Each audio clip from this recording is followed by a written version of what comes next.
All right, welcome everyone to today's explainer. We're going to do something a little different today. We aren't just going to look at numbers on a page. We are actually going on a mathematical journey to uncover the hidden math that physically shapes the world around us. We're doing that by completely demystifying quadratic functions and the incredibly elegant shapes they create, which are known as parabolas. But to get us started, I want you to think about this question for a second. What do giant satellite dishes and the arc of a basketball actually have in common? It kind of sounds like a trick question, right? Well, it's absolutely not. Whether it's a massive curved antenna precisely focusing microwaves to transmit TV signals across the globe, or a basketball perfectly arcing through the air for a free throw, they are both relying on the exact same geometric and mathematical structure. They are perfect, real-world examples of exactly what we're talking about today. Okay, let's dive into this. Here is our roadmap. 1. Meet the parabola. 2. Anatomy of a parabola. 3. The two quadratic forms. 4. Finding domain and range. And finally, 5. Solving real-world problems. Let's jump right in. So, Section 1, meet the parabola. Basically, a parabola is that classic, fundamental U-shaped curve. It's the visual representation of a quadratic function. And if you need a quick refresher, a quadratic function is just a polynomial function of degree 2. That just means its highest exponent is a squared term, like x squared. Now you might be wondering, why do we even study them? Well, working with quadratic functions is honestly an incredible way to study how functions behave. They frequently model area and projectile motion, like our basketball analogy earlier. But the best part? They do all of this without getting us completely bogged down by the massive, confusing complexities of higher degree functions. They are literally the perfect mathematical training ground. Moving right along to Section 2, Anatomy of a Parabola. Kind of like biologists looking through a microscope, we need to dissect this mathematical specimen and look really closely at its physical characteristics. The absolute, without a doubt, most important feature of any parabola is its extreme point, which we call the vertex. You can think of this as the ultimate turning point of the graph. If the parabola opens upward, kind of like a smile, the vertex sits right there at the bottom. It represents the lowest possible point or the minimum value of that function. Now, on the flip side, if the parabola opens downward, like a frown or the arc of a thrown object, the vertex sits at the very peak, representing the maximum value. Everything in the entire function either builds towards or falls away from this one single point. And flowing right through that vertex is our next key feature, the axis of symmetry. This is an invisible vertical line drawn straight down through the vertex. Notice how perfectly this aligns. If you were to literally fold the parabola in half along this vertical line, both sides would perfectly overlap. It's pretty cool. A parabola is a flawless mirror image of itself on either side of this axis. Finally, we have the intercepts. These are the points where our parabolic curve physically touches or crosses the axes of our coordinate graph. First up, the y-intercept. This is exactly what it sounds like. It's where the graph crosses that vertical y-axis. And here's a fun fact. A parabola will always have exactly one y-intercept. Second, we've got the x-intercepts. These are where the curve crosses the horizontal x-axis. You'll also hear these called the zeros or roots because they're the exact values of x where our output, our y, is strictly 0. Now, depending on where the parabola sits in space, it might cross the x-axis twice, it might touch it exactly once right at the vertex, or it might float entirely above or below it, having no real x-intercepts at all. All right, Section 3, the two quadratic forms. So there are two main ways to write out a quadratic function. First is the general form, f of x equals ax squared plus bx plus c. This is your classic, everyday polynomial format.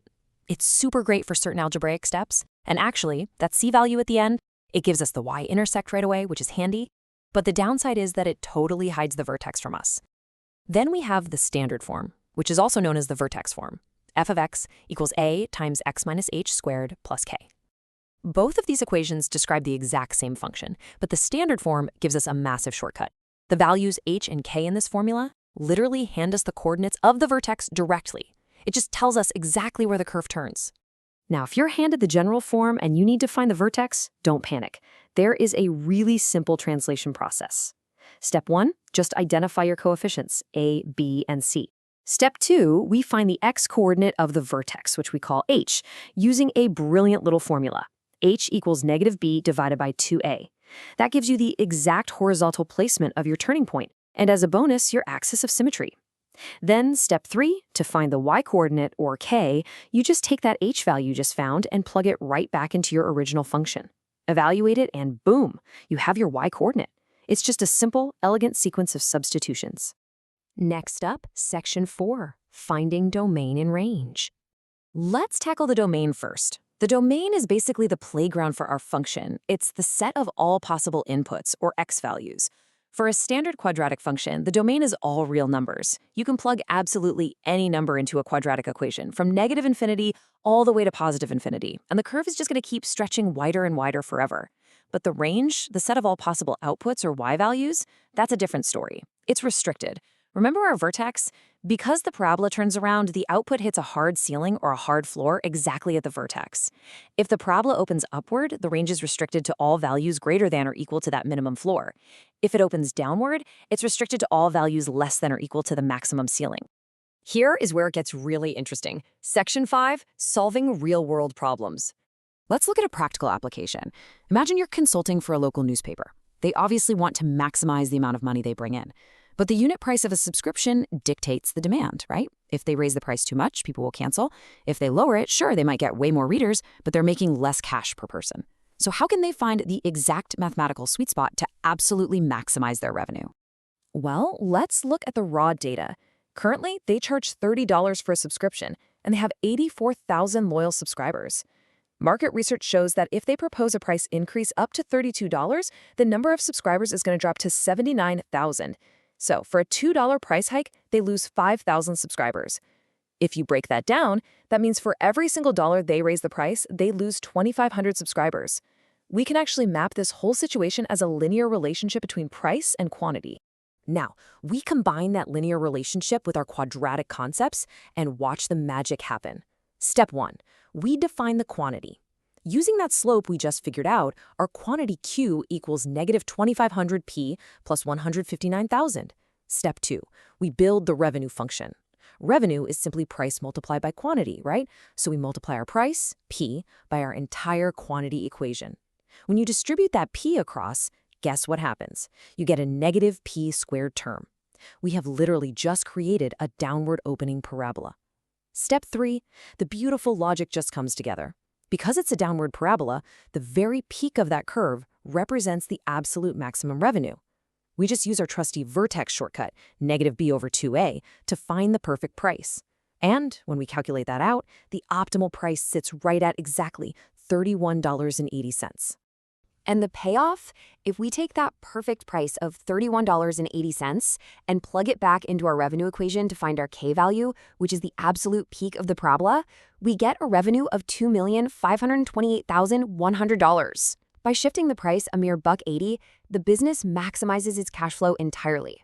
This proves that understanding algebra and parabolas literally pays off. We took an abstract U-shaped curve, found its peak turning point, and essentially printed money by creating an optimal real-world business strategy. So as we wrap up this explainer, I really want to leave you with this thought. We've seen how quadratic functions dictate the very limits of business revenue and perfectly model physical arcs, from the profits of an enterprise to the precise arc of a basketball to the curve of the very satellite dishes connecting our entire world. Where else in your environment are parabolas secretly operating, just waiting to be solved? Keep your eyes open, look for the curves, and never forget the math hiding right below the surface.